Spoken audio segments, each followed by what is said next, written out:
Hey, what's up, guys? Listen, you know I'm on my way to the gym, maybe one day, right? I just wanted to pop in and talk about what's going on with Real Housewives of New Jersey, specifically Dina, Caroline, and that whole screwed up family. Listen, oh, by the way, for anyone that's new to my channel, my name's Tisa.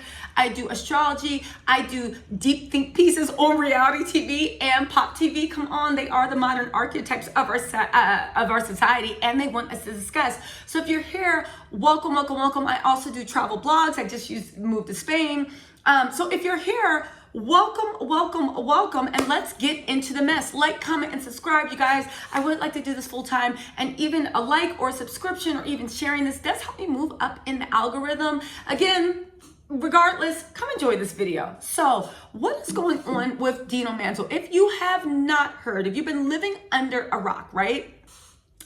Dina is now living in Malibu, right? If you recall, she was on season 1. She is Caroline MANZO's sister by blood. They grew up together. This is very, very important. Caroline, I believe, was one of the oldest children. Dina, I believe, was one of the youngest. Stay with me. This is important, right? So Caroline and Dina, Caroline on the Real Housewives of New Jersey was like, you know, family.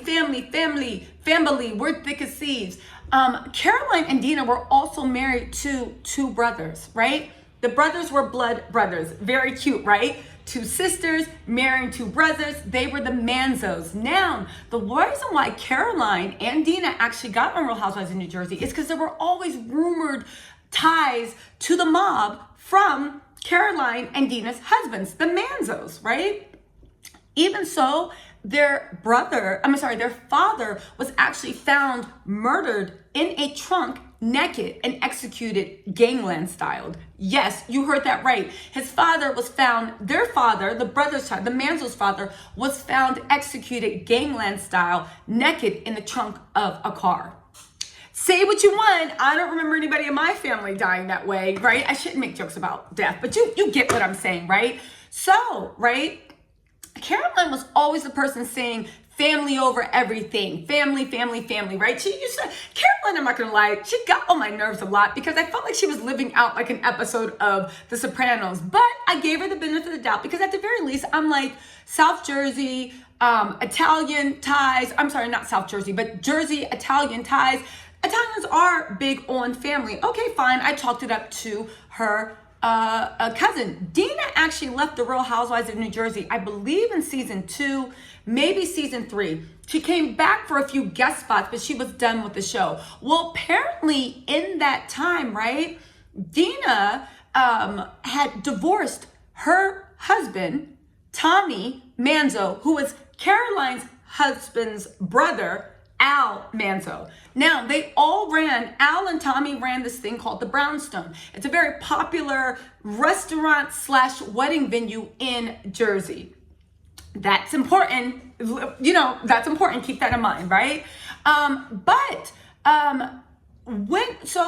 What happened was Dina now lives in Malibu. But let me rewind to how the Malibu trip came to happen. So do you know Teresa Giudice? Of course you do. Everybody knows Teresa Giudice, right? Queen before she started posting up for Donald Trump, right? Teresa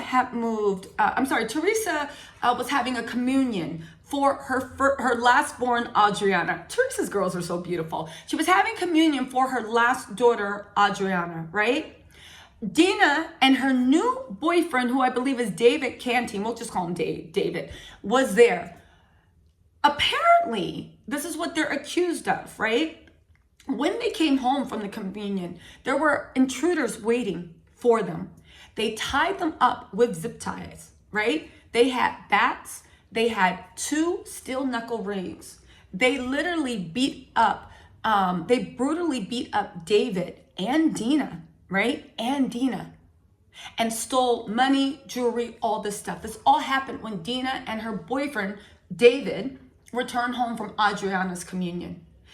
David was very hurt. There was some hospital time. Dina, of course, was hurt and shaken.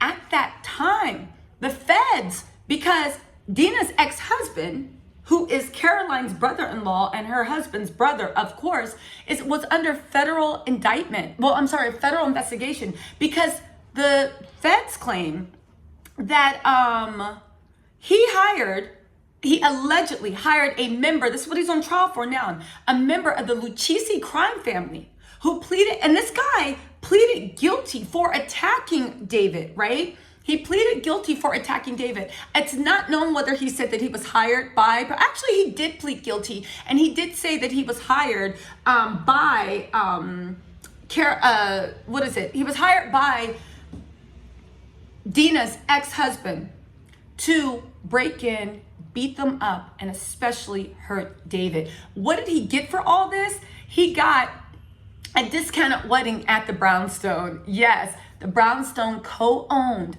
by Caroline's husband, Dina's brother-in-law, and her estranged, at this point, her estranged husband. They were in the middle of the divorce. Her estranged husband's brother, who hired a member of the Lucchese crime family to come, yes, and put a thing out. So, of course, it was very, very traumatic. I mean, can you imagine coming home, being zip-tied, being beat up, and your ex-husband did it, right? It is like a scene straight out of the movies, right?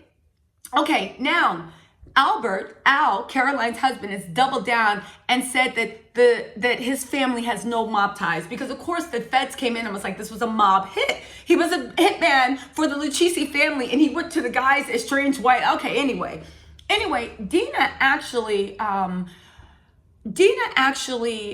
fled to Malibu. She's living a good life. If anybody's been to Malibu, California, she's living a good life. She was living in Malibu, right? It didn't stop. Tommy is still obsessed with her, allegedly, right? She's very, very scared. And the feds actually moved in and arrested Tommy for this. They had enough evidence. They had the confession from the guy that was hired to do it. They had the brownstone. They saw how it was paid. They moved in and got him, right? So you might be wondering, where does Caroline, her sister who's always preaching family, where does Caroline fit in? Well, I'll tell you, right? She is recently reported that Caroline wrote a letter to the court to advocate for Tommy. This is a guy that paid a Lucchese family crime member to attack his ex-wife and her boyfriend, for Tommy's character, because he's denying any involvement in the whole thing. Listen, Caroline said that she has always known him to be kind, loving, caring. Get this, that letter was one of the reasons the judge released him. So when all the feds found out this, the guy confessed, they went and moved in on Tommy. They arrested Tommy, which is Dina's ex-husband, Caroline's brother-in-law, and her husband's brother, right? They arrested Tommy, and he was supposed to stay in jail without bail until the trial, because they said he is obsessed with Dina. And I do think there is some type of pride thing. He is obsessed with Dina. He's mad she left him, all this stuff. Since Caroline wrote that letter, guess what? Tommy was released with bail because the judge said, oh, I don't think he's a danger. Say what you want. Let's see whose payroll allegedly the judge is on. But because of that letter and a few other letters, he actually got released, right? Now, they've been, I will say that Dina and Caroline have been estranged for years. Caroline has largely controlled the narrative because Dina stayed quiet. And I see why she stayed quiet now. She was hiding from her crazy ex-husband. And I see why now she knew her sister really wasn't on her team. But now Dina's starting to speak up, because Caroline's, oh, we just agree to disagree. We don't agree to disagree. I had an abusive husband who is still abusing me and my boyfriend, and you're taking out with them because it's family over everything. I actually don't even think Caroline and Dina are actually really Italian. I think they said they're Northern Italian, but I think they actually might be Hungarian or some type of Eastern European, the same way Marge is. Nothing wrong with that, but I do think on a certain level, Caroline is obsessed with fitting into like Italian culture and her alleged mob ties association. Like, she leans into it, right? But get this, Dina's also done being silent. Dina has said that about her sister betraying her, right? Now, Dina's friend, Luke McKibben, posted a meme on Instagram of Caroline and Tommy with the words thick as thieves.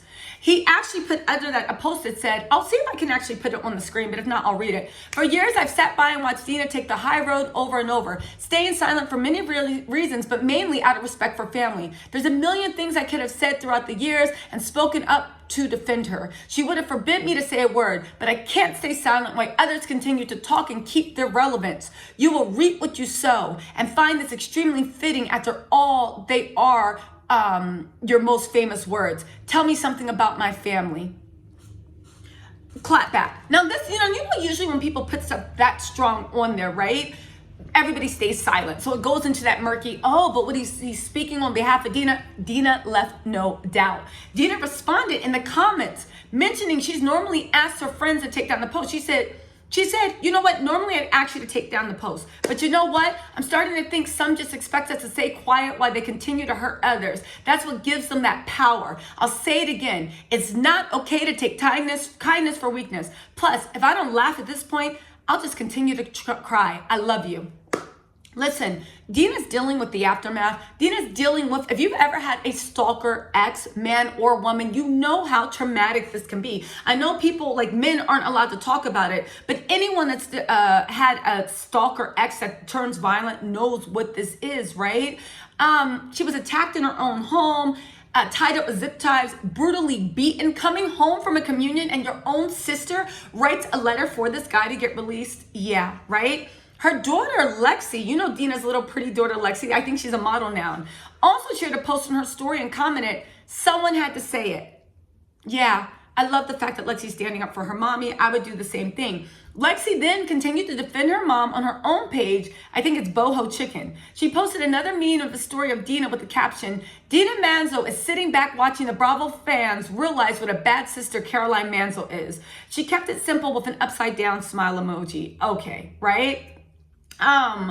Another account, which is Bravo Gypsy, posted a meme of Caroline with a G-Wagon with the caption, Caroline outside of my house after seeing my Mimi defending Dina, right? It also gave Dina like that, right? She said, it really does help to laugh about this whole thing. So thank you. This literally made me laugh my ass off, right? While Dina's time, what do you guys think of this, right? What do you guys think of this? I know one thing, Dina had to move across country to actually feel safe. And I do hope that her and her husband continue to, I don't know anything about Dina personally. I do know that she has not done anything that I would consider a moral transgression. Forget about what I think about her personality. Nobody deserves to have that type of violence actually happen in their home. But also, a lot of people have been talking about bringing Caroline Manzo back to the Real Housewives of New Jersey. Absolutely not. Listen, Danielle was crazy and dysfunctional.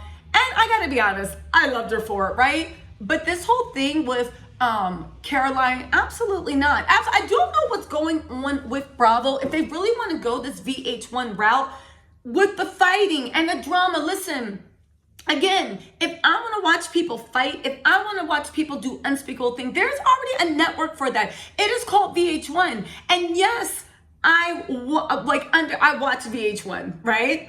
Yes, I do watch VH1. But Bravo needs to realize, and this is just my opinion, you guys, let me know what you think in the comments. Bravo needs to realize they have a different audience. Like, I grew up with the Real Housewives of New Jersey. I feel like I've known them forever, just like I grew up with the Shaws of Sunset. I grew up with the Real Housewives of Atlanta. You know, I grew up with the Real Housewives of Beverly Hills. I was never really into the OC, but my sister watched that stuff, right? But I grew up with these people. It's weird, instead of just starting new shows with a more, whatever vibe it is, with a different vibe, it's weird that you are actually choosing to kind of like just change the whole nature of the shows while keeping the name. I understand the brand, but it's like if I grew up eating Doritos and then one day you start putting Cheetos in the Doritos bag. Do I like Cheetos? Yes. Do I like Doritos? Yeah. But why do you have the Doritos label on the Cheetos? Because when I grab for Cheetos, I want the goddamn Cheetos. Do you see what I'm saying? If you're going to do a rebrand, the Housewives brand is too strong for this nonsense to let somebody, in my opinion, let somebody like Caroline Manzo on the screen doing this. It's too much. Y'all, what do y'all think? Let me know in the comments. Do you think that Bravo is doing the right thing by even considering letting Caroline or people that have done very vile and disgusting things in real life come on the show just for a ratings boost? I don't want to know about Caroline's story. Unless she's confessing to being a horrible sister, I'm not interested. But also, what do you guys think about this Bravo, the way they're trying to rebrand the Housewives while keeping the Housewives brand? To me, it's like having Cheetos in a Doritos bag. I like Cheetos, but I came to the store and I bought a bag of Doritos for a reason. They need to either get a whole new brand and let go of the Housewives, or I don't know. You guys, let me know what you think in the comments. Anyway, that's all for your little tidbit, and I'll talk to you guys later. Bye.